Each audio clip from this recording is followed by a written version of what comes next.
Yeah, listeners, how true Namibia has a valuable diversity of wildlife. We also have beautiful landscapes, great weather, and sunny skies. We are so spoiled by all the beauty around us and so used to it that we take it for granted. We don't seem to appreciate the fact that tourists will spend large sums of money to visit our country for a week or two and experience what we are surrounded with all year round. Hi, Teacher Kevanu. Hello, sir. Hi, you two. Welcome. The program has started. Which reminds me, have you done your homework? You were supposed to bring us information about any interesting animal from anywhere in the world. Yes, I have. It was a fun assignment. There are so many interesting animals in the world. For instance, there is this scorpion fly. It has been around since the Jura period, when the dinosaurs lived. The scorpion fly is indigenous to Western Europe. And does it sting like a scorpion? No, it's just that it has a tail end that looks almost like that of a scorpion, but it's not a stinger and it has no poison. But what is interesting about the scorpion fly is that when the male likes a female, he uses the tail end to give her either a dead insect to eat or a ball of his spit. I don't know whether to say how sweet or yuck.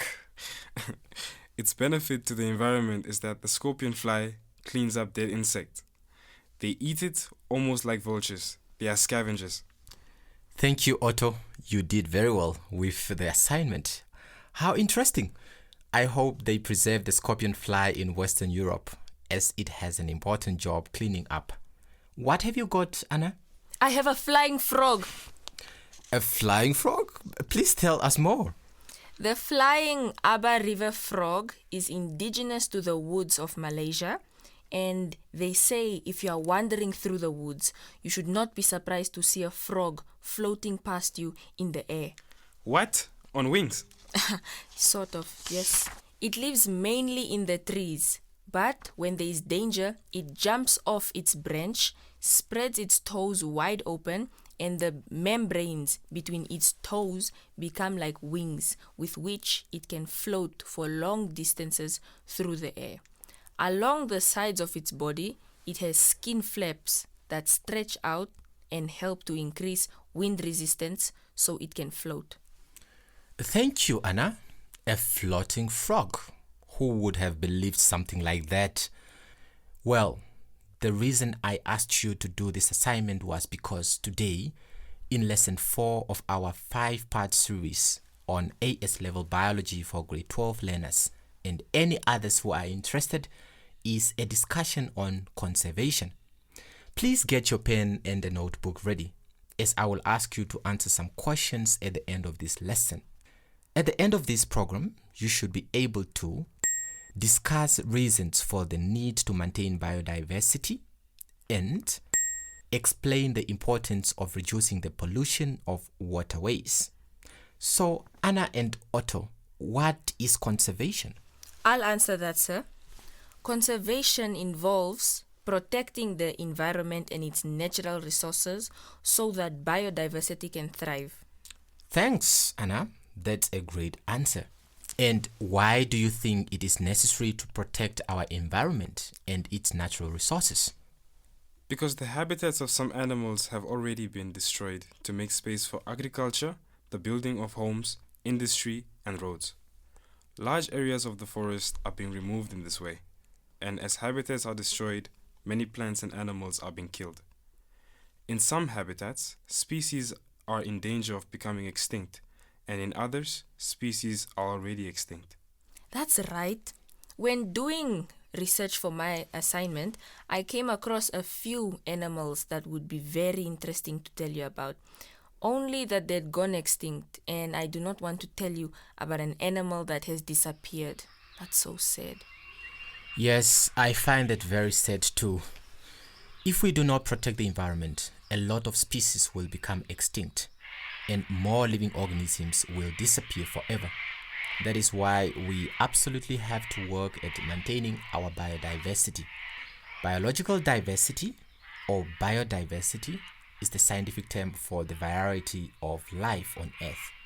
Biodiversity is the key indicator of how healthy an ecosystem is, meaning an environment or ecosystem where a lot of different living organisms are is a healthy place. For sure.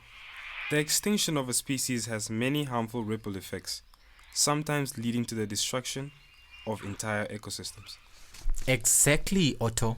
I can see you guys already understand the need to protect and maintain biodiversity. But for the sake of inclusion, let me mention the 5 main reasons for it. They have to do with food, medicine, industry, culture, and tourism. It is important to maintain biodiversity because, firstly, biodiversity helps to keep ecosystems stable. An estimated 80% of the human food supply comes from plants and animals. Humans rely on ecosystems for food, clothing, and shelter.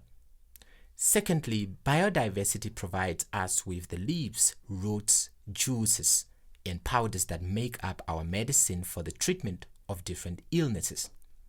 A large percentage of drugs and medicine are made from natural ingredients. Thirdly, and just as important, many of the materials used in industries come from nature, including fiber, oil, dyes, rubber, water, timber, paper, and food. 4. Then, because we have biodiversity, or when we have biodiversity, we can enjoy recreational activities such as bird watching, fishing, hiking, and so on. These natural riches also inspire musicians and artists who write, sing about them, and paint and sculpt them. And the 5th reason, unspoiled natural environments are major attractions for tourists trying to escape the smoke and grime of industrialized countries. The presence of animals and an attractive landscape and nature attract many thousands of tourists from all over the world to Namibia every year, and it brings as much needed foreign income. Tourism is always among the main contributors to Namibia's economic growth, and that is why our government has strict laws in place to ensure that the land and marine ecosystems are protected. On land, plant and animal species are protected under the Natural Conservation Ordinance Number 4 of 1975, as amended in the Nature Conservation Amendment Act Number 3 of 2017. Then there is the Marine Resources Act Number 27 of 2000, which safeguards the conservation of our marine ecosystems and enforces the responsible use, conservation, protection, and promotion of marine resources. Does every country have these laws? Yes, like South Africa has a number of particularly good laws for protecting endangered species. The Cape Nature Conservation manages various conservation projects, such as the conservation of the African jackass penguin. There are also many different international organizations that help to protect the environment and species diversity worldwide. Organizations such as the World Wildlife Fund, WWF, the Convention on International Trade in Endangered Species, CITES, and the International Whaling Commission, IWC, also help to carry out conservation. There are environmentalists all over the world striving towards maintaining a large number of different species in any one area. They work towards boosting habitat conservation as a land management practice. International agreements that have been signed between countries agreeing to work together to protect and maintain biodiversity also exist. Yes, so we have to manage our land, factories, and tourism activities in such a way as to conserve, protect, and restore habitats for wild plants and animals, and to prevent them from declining or becoming extinct. Yes, sir, we understand.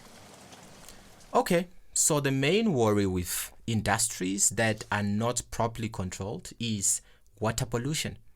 Do you understand why this is a great concern? Oh, absolutely. Water pollution is the contamination of water in a way that lessens the usefulness of the water to humans and other organisms. Meaning, if water is polluted, there be a time when humans can no longer use the water. It is poisonous or so dirty that it causes diseases. Most of the time, water is polluted by humans.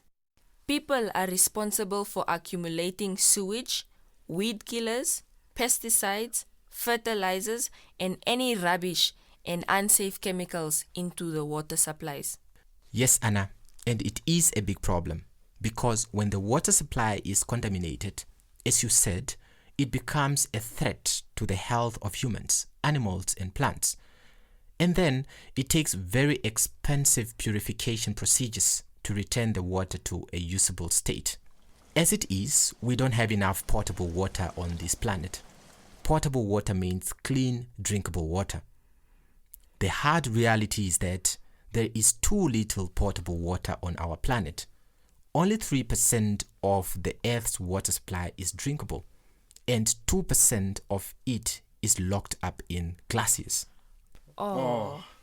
This is very worrisome, Mr. Kevano, because if humans contaminate the little water that is available, it will soon become so dirty that we will not have any clean water to use. That could quickly cause a crisis. That's right, and what's more is that water pollution upsets ecosystems on the land and the sea, either by killing plants and animals or encouraging the growth of toxic algae.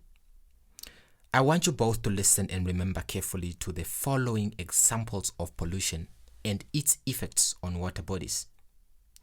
Pollutants can come from a specific source, such as pipes that release contaminated water from factories into water bodies such as rivers.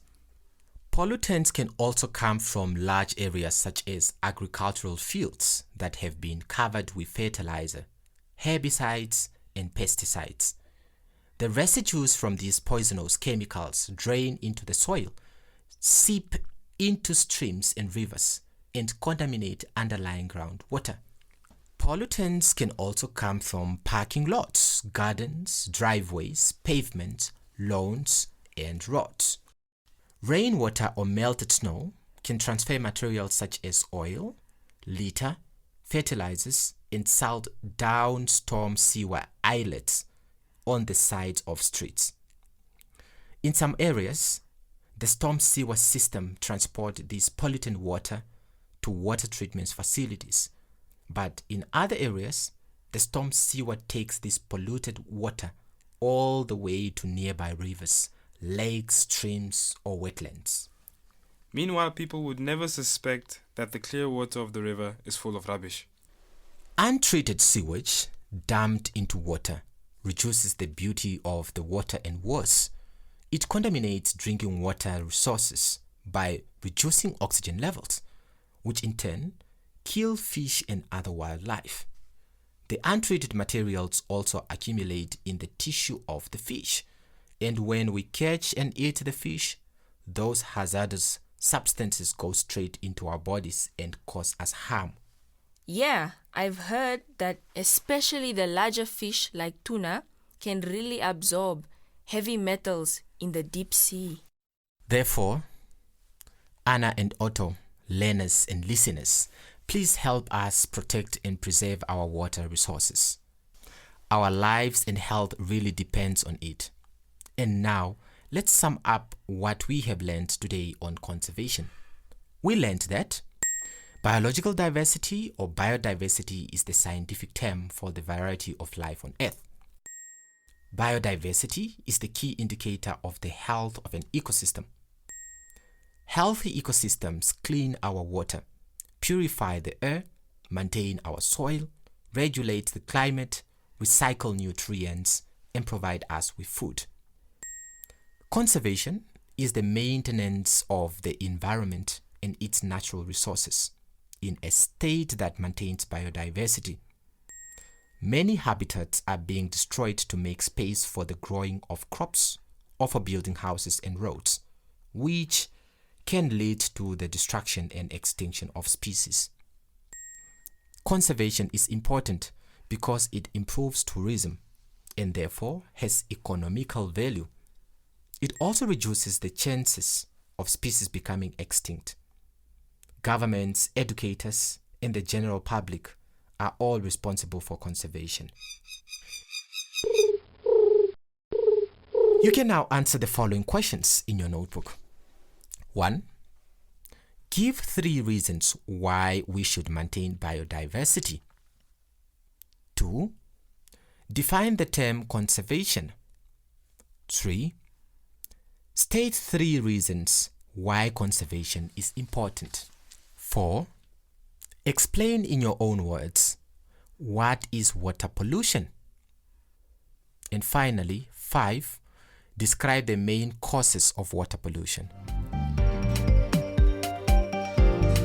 Listeners, learners, please remember, NAMCOL has many more radio lessons that can help you brush up on exciting school topics in your grade.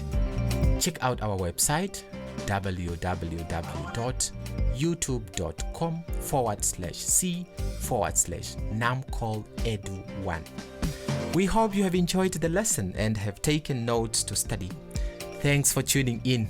Join us again soon.